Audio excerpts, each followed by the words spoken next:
Եթերում լուրերի ժամն է, բարի երեկո։ Եվ այսպես տարածաշրջանում վերջին զարգացումներն են քննարկել Հայաստանի և Ադրբեջանի արտգործնախարարները։ Հեռախոսազրույցում Արարատ Միրզոյանն ու Ջեյհուն Բայրամովը մտահոգություն են հայտնել ու նշել լարվածության հետագա սրմանը միտված գործողությունների զերծ մնալու կարևորությունը, ընդգծելով կայունության և անվտանգության ապահովման անհրաժեշտությունը։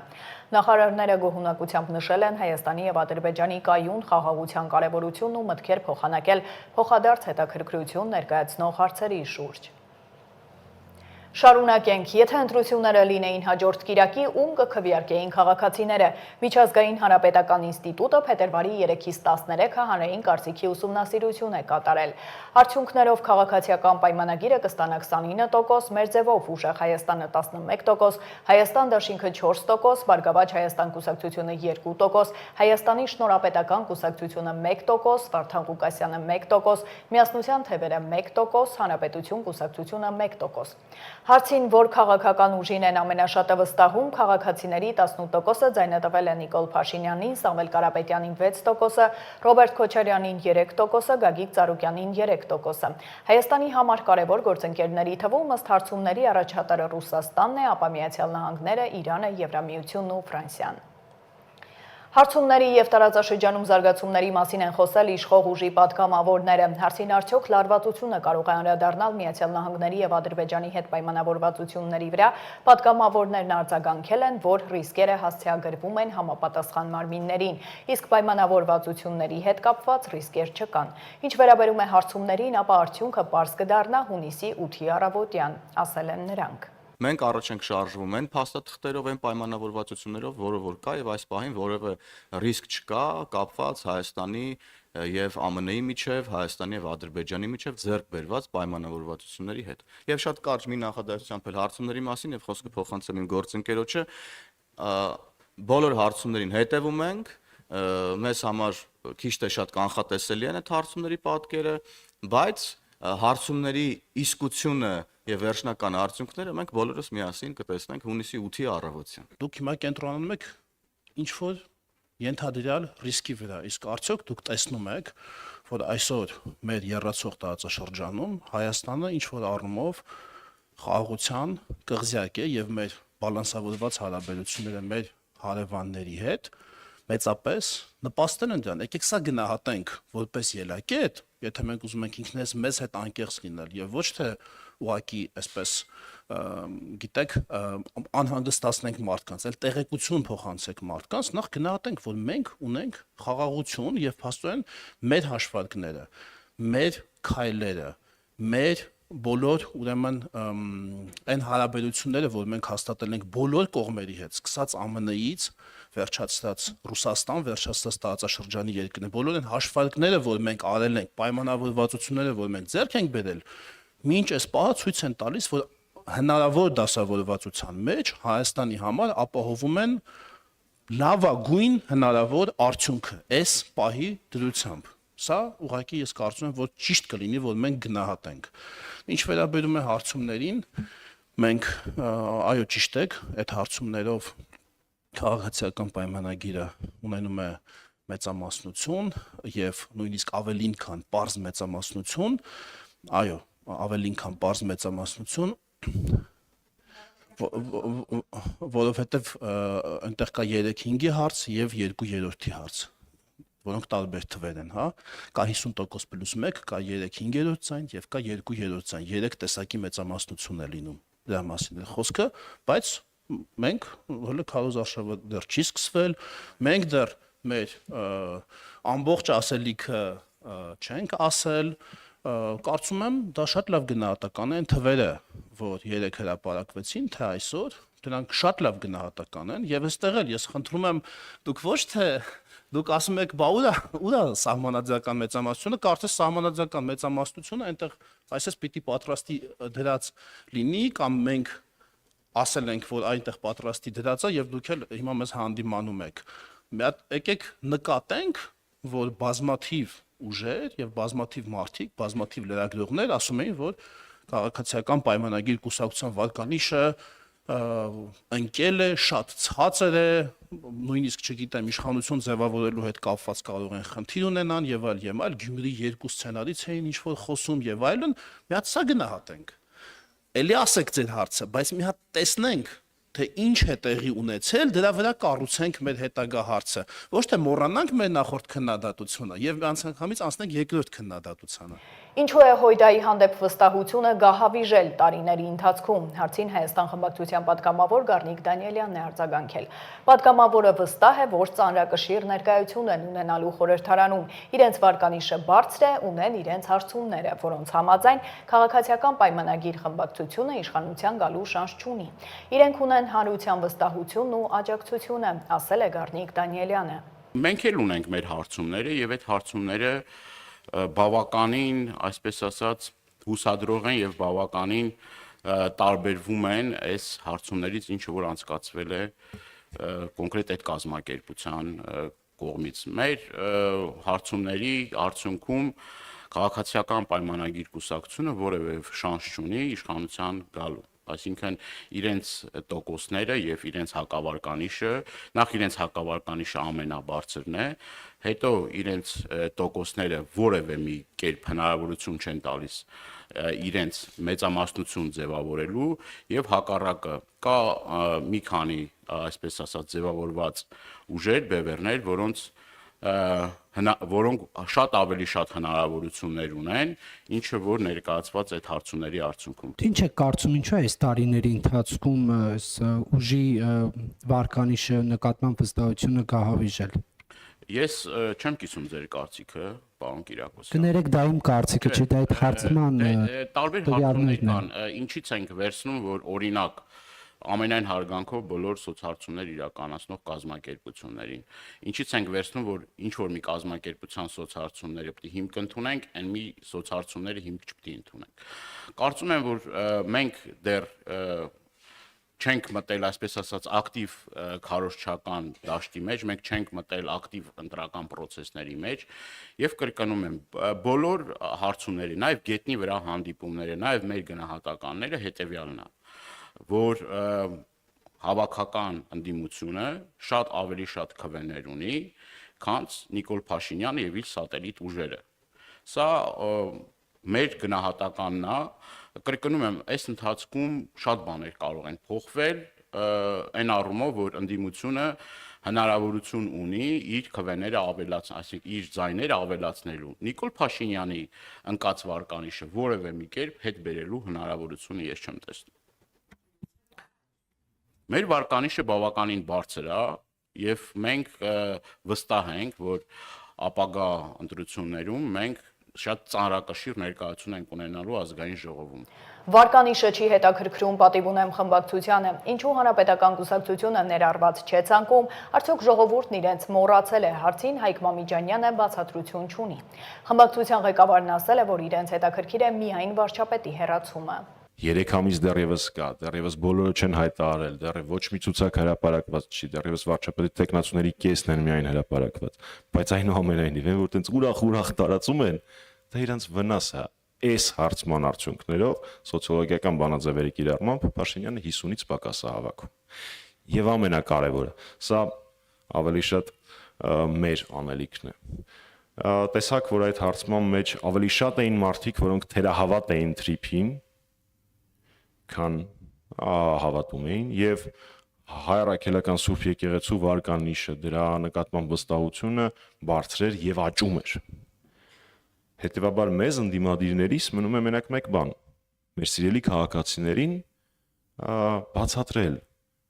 որ եթե դու հայ առաքելական եկեղեցու, հայ առաքելական Սուրբ եկեղեցու կողքին ես, դա նշանակում է ավտոմատ, որ դու Փաշինյանին դեմ ես։ Եթե դու ունես վերապահումներ թրիփի հետ կապված, դա ավտոմատ նշանակում է, որ դու Փաշինյանին դեմ ես։ Ուստի այս հարցումները իմ համար ավելի շատ աշխատելու հնարավորությունների եւ ուղղությունների ցույց տվող հարցումներ են, քան թե թվեր։ Իսկ մեր ռեյտինգի մասով ասեցի, մեզ անկեղծորեն դա այդքան էլ չի հետաքրքրում, բայց իհարկե ընդունված է հիմա բոլոր քաղաքական ուժերն են ասում, որ իրենք սեփական հարցումներ ունեն, բայց ոչ մեկի համար գաղտնիք չի, որ հանրապետականը տարիներ շարունակ շատ բարձր հաճախականությամբ իրականացնում է հարցումներ եւ վստահեցնում եմ, որ մեր աշխատանքը կազմակերպելիս մենք հիմնվում ենք այդ թվերի վրա։ Այդ թվերը մինչ օրս երբևէ չեն հրապարակվել ու դժվար է հրապարակվեն, որովհետեւ մեզ համար դրանք աշխատանքային փաստաթղթեր են։ Ուստի վերահաստատելով միակ թիվը, որ ինձ այդ հարցումների մեջ հետաքրքրում է, դա թե այդ հարցման արդյունքներով ինչպես կարող ենք հասնել իշխանապահության։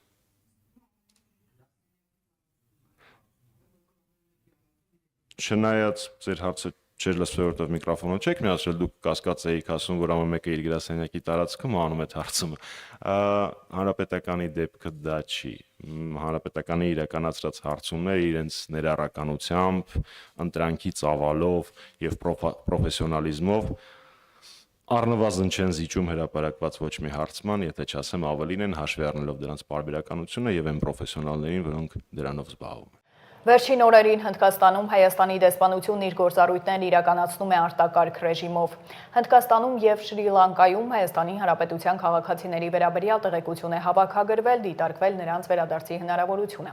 Մարտի 4-ից 5-ն էլ Fly Dubai 2 թռիչքով էմիրություններից Հայաստան է վերադարձել 197 անձ, այսօր եւս 45-ը։ Հայտարարություններ կան Վաշինգտոնից, Թրամփն ասել է, թե Թեհրանն ուզում է բանակցել, Վաշինգտոնը ոչ։ Միացյալ Նահանգների նախագահն ընդգծել է, որ Իրանի դեմ գործողությունը զգալիորեն առաջ է անցել նախատեսված ժամանակացույցից։ Իսկ ինչ իրադրություն է այս պահին, ներկայացնում ենք տեսաշարով։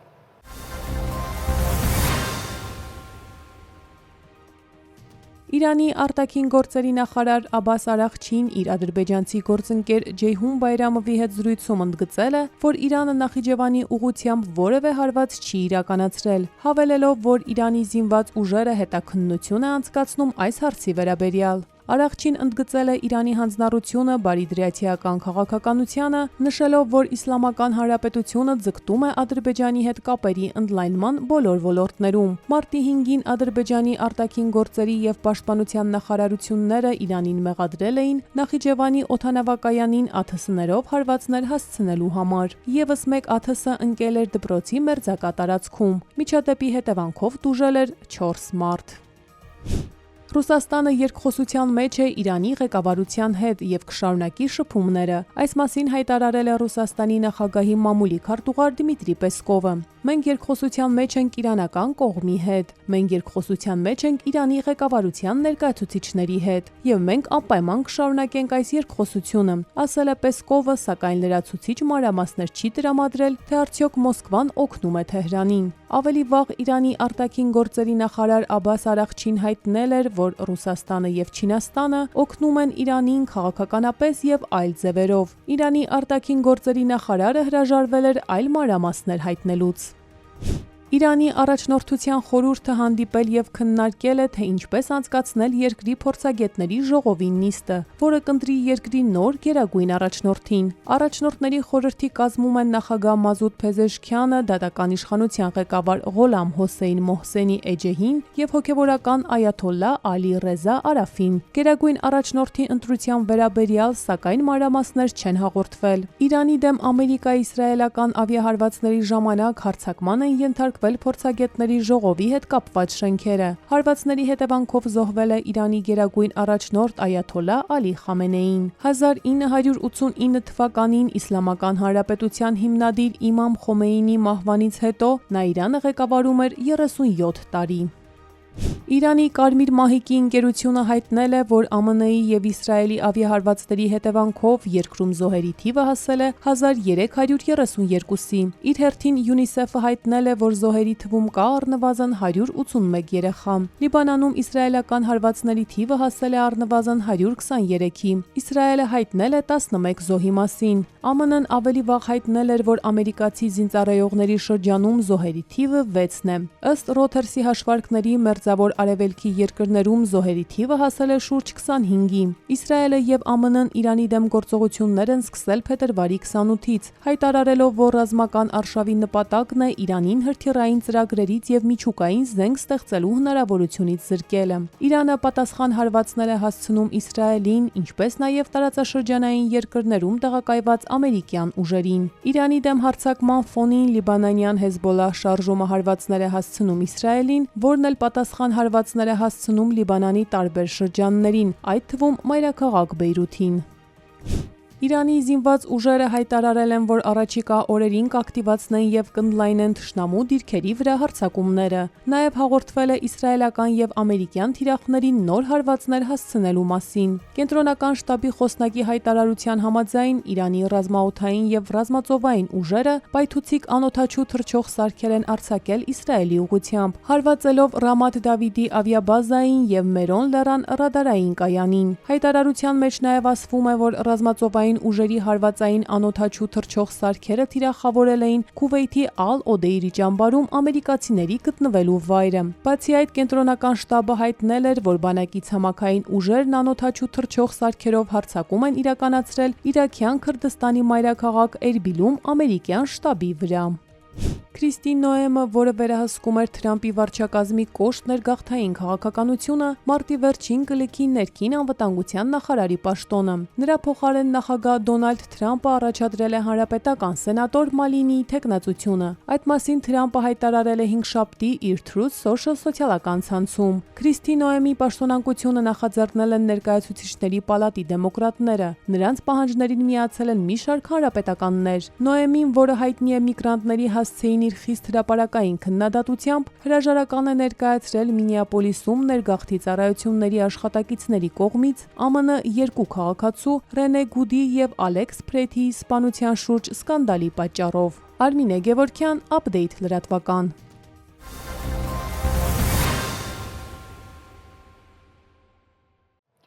Շարունակենք Գեղարքունիքի մարզի առաջին ատյանի ընդհանուր իրավասության դատարանում լարված մթնոլորտում շարունակվել է Ազատի կացարանում հրդեհի գործով դատաքննությունը։ Հարցաքննվել է գործով մեղադրյալ տվյալ զորամասի հրամանատարի տեղակալ Գոր Աղեկյանը։ Մեղադրյալը չի ցանկացել պատասխանել զոհվածին ծառայողների հարազատների հարցերին, նշելով, որ իր ցուցմունքում կան բոլոր հարցերի պատասխանները։ Սա զայրացրել է զոհվածների հարազատներին։ Նրանց իրավահաջորդների ներկայացուցիչ Նորայր Նորիկյանն ասել է, որ միևնույն է հարցերը բարձրացվել են եւ վաղ թե ուշ հանրությունն ակնկալում է ստանալ դրանց պատասխանները։ Դատավորը փորձել է հանդարտեցնել իրավիճակը, պահանջելով լռություն։ Հիշեցնեմ, կացարանում բռնկված հրդեհի հետևանքով զոհվել է 15 ժամկետային զինծառայող։ Դեպքից անմիջապես հետո պաշտոններից ազատվել են 2-րդ բանակային կորպուսի հրամանատարն ու եւս 7 բարձրաստիճան զինվորական։ Ողբերգությունից ժամեր անց վարչապետը կառավարության նիստում ներկայացրել էր պաշտոնական վարկածը, ըստ որի սպան բենզին էր լցրել վառարանի վրա, ինչից հետո երբ կրակն իրեն է անցել, ինքնապաշտպանական բնաստով 5 լիտրանոց տարան նետել էր կացարանի ուղղությամբ։ Լռություն, խնդրեմ։ Լռություն, դադարեցին։ Խնդրեմ։ Դուք հարգելի դատավոր, եթե Աղեկյանը մեզ չտվեց ոչ մի սպառիչ պատասխան, ես առաջարկում եմ եւ պահանջում եմ, որ Հարկատունության ետարժի Տիգրան Ղազարյանը, ծառայության պետը, Տիգրան Մանասարյանը, հասակի հրամանատարը, Սերով Ասատելյանը, Աշկի Համակը, Գոր Մարգարյանը, Աշկի հրամանատարը, Ռադիկ Հակոբյանը, շտաբի պետը, Շիրազ Խաչատրյանը, կորպուսի հրամանատարը, Սարգիս Մազմանյանը եւ Արգար Գևորգյանը։ Այս բոլորը պետք է գան ստեղ ու տան իրանց սպառիչ պատասխանները։ Մենք իշխան արդեն լավ։ Ես 3 տարի եմ քննարկում։ Այդ ձեր ասած հանձնավորություններ հարցաքննվել եք դուք հարցեր տալու։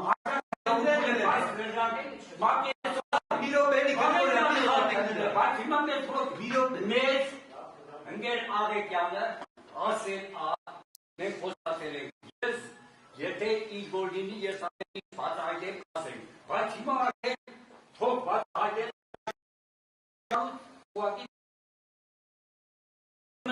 պետք է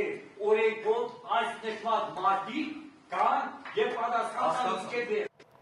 Առավոտյան 6-ի սահմաններում Արաբկիր վարչական շրջանի Վիկտոր Համբարձումյան փողոցում կրակոցներ են հնչել կավիրավոր։ Շամշյանի տեղեկացմամբ ժամանել են ոստիկանության ծառայողները, քրեական ոստիկանները հայտնաբերել են կրակված մոտ 6 պարպուչ։ Դեպքի փաստով նախաձեռնվել է քրեական վարույթ, ըստ նախնական տեղեկությունների 1 մարդ տեղափոխվել է Հերացու անվան թիվ 1 համալսարանական հիվանդանոց։